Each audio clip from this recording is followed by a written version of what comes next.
Tenemos a Alejandro Linares, periodista vinculado también a la academia y al periodismo activo, sobre todo con Brújula Internacional. Alejandro, esta situación del Medio Oriente preocupa muchísimo. Es una guerra prolongada, 1948, división de dos estados, no se ha concretado. Lo ideal sería, como decía el Papa anterior, Francisco, un acuerdo de dos estados independientes y soberanos. ¿Cómo ves el problema? Sí.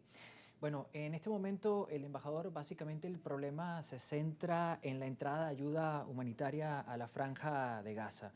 Hasta hace muy poco el Estado de Israel, que controla los pasos fronterizos que permiten tener acceso a Gaza, había bloqueado la entrada de esa ayuda humanitaria.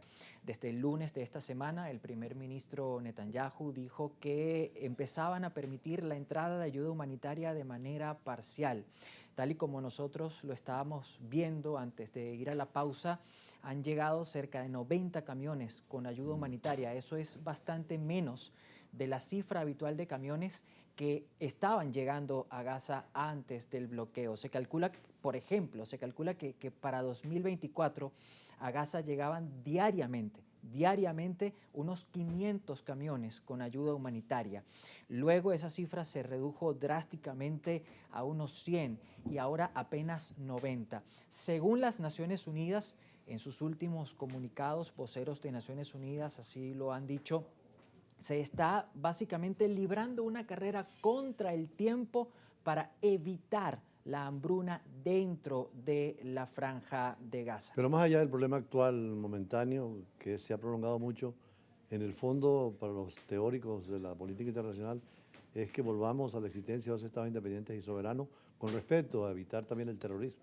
Sí, de hecho, esa sería la solución idónea, la solución ideal, la de esos dos estados con una capital compartida, que en este caso sería Jerusalén, un estado de Israel con sus autoridades, pero también un estado palestino que, además de tener territorio, además de tener un ordenamiento jurídico, además de tener sus propias autoridades, tenga también un reconocimiento internacional. Esto sería esencial para que el Estado de Israel, de Palestina, perdón, el Estado palestino pudiese consolidarse a futuro. Ahora, siempre lo he dicho, no solo en este foro, sino también en otros foros.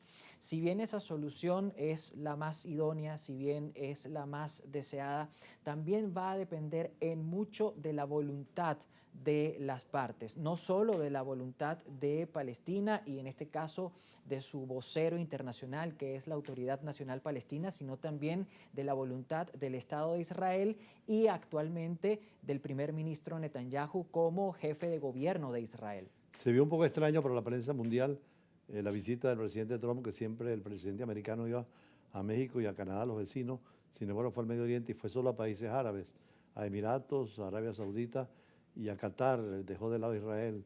Sí. Además se fue con un regalo muy extraordinario, que es un avión, un palacio volante que le dio Qatar. Algunos hablan de que puede ser una especie de caballo de Troya. ¿Cómo interpretas esto, Sí. esta metáfora? Bueno, usted sabe muy bien que cuando uno está en Oriente Medio, uno no puede despreciar los regalos. Este palacio volante, así como usted lo ha llamado, es un avión de unos 400 millones de dólares que Qatar quiso obsequiarle al presidente Donald Trump. Imagino que Trump lo aceptó para no hacerle un desaire a Qatar. Ahora, muchos han insistido en la idea de que la ausencia de una visita de Trump al Estado de Israel durante esta gira por Oriente Medio responde al hecho de que Israel ha intensificado su ofensiva, sus acciones en Gaza. Eso podría ser posible, pero yo prefiero darle otra lectura. Yo prefiero ver el acercamiento de Donald Trump a países como Arabia Saudí, como los Emiratos Árabes, incluso como Qatar, como una estrategia o un movimiento previo a un acercamiento entre esos países que son árabes con Israel, que es una nación de mayoría hebrea, de mayoría judía. Es posible que lo que está trabajando Trump sea el acercamiento definitivo entre esta comunidad árabe y el Estado de Israel. ¿Esto con qué intención? con la intención, por supuesto, de aislar progresivamente a Irán. Ahora, en el fondo, hay países como Marruecos, como Turquía, como Jordania, como Egipto, que son musulmanes y han tenido relaciones con Israel. Es decir, es viable la vía diplomática y que convivan dos estados independientes. Sí, claro. De hecho, nosotros vimos durante el primer mandato del presidente Donald Trump cómo Israel, el Estado de Israel, empezó a normalizar sus relaciones con naciones árabes. La gran promesa de Donald Trump, o una de las grandes promesas de Donald Trump en materia de política exterior, es, por ejemplo, normalizar las relaciones entre Tel Aviv y Riad, es decir, entre el Estado de Israel y Arabia Saudí.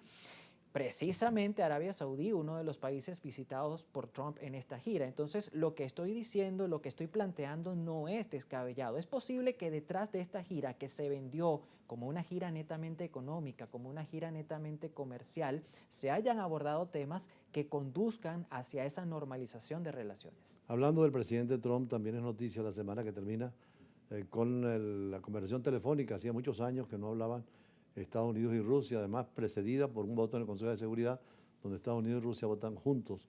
Pareciera que hay una nueva política de Trump con Rusia totalmente distinta a la de Biden y a los gobiernos anteriores. Sí, creo que la idea de Trump ha sido la de acercarse a Vladimir Putin, la de acercarse a Moscú, cortejar un poco al Kremlin para acercar primero Rusia a Estados Unidos y evitar, por ejemplo, que Rusia caiga totalmente en las manos de China o dependa totalmente de China, pero también para flexibilizar esa posible posición de diálogo de Vladimir Putin, concretamente con Ucrania y con el presidente Volodymyr Zelensky. Nosotros hacia finales de la semana pasada vimos la primera reunión directa en casi 3 años entre delegados rusos y delegados ucranianos. Luego, el lunes de esta semana, evidenciamos esa conversación telefónica que fue catalogada como muy positiva entre Trump y Vladimir Putin. Esto nos indica que evidentemente se están moviendo los asuntos relacionados con esta guerra que está en desarrollo en Ucrania. Y quisiera aprovechar, embajador, para comentar que es muy posible que el Vaticano, que tiene una dilatada experiencia en la resolución pacífica de conflictos, sirva de intermediario en unas eventuales negociaciones directas entre Ucrania y Rusia. Precisamente el presidente Petro pedía que el Vaticano interviniera en las negociaciones con la guerrilla y hay que recordar que una vez Venezuela recurrió al Vaticano con León XIII en el problema entre la guerra entre Venezuela y Gran Bretaña por el Esequibo, así que no es descabellado pensar que un día podamos ocurrir, si no se resuelve el problema por la diplomática, negociación del Vaticano.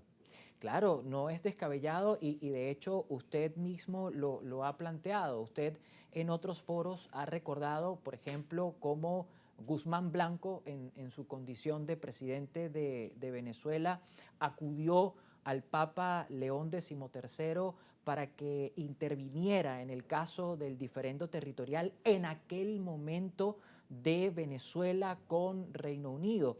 En esta ocasión no sería descabellado que Venezuela, sus autoridades, le solicitaran al nuevo Papa León XIV y también a su Cancillería intermediación, ya no directamente con Reino Unido, sino con Guyana, porque Guyana, luego de su independencia, se convirtió en causaviente de Reino Unido en este diferendo territorial por el Esequibo. Bueno, muchísimas gracias Alejandro Linares, periodista, por esta nueva propuesta que es interesante.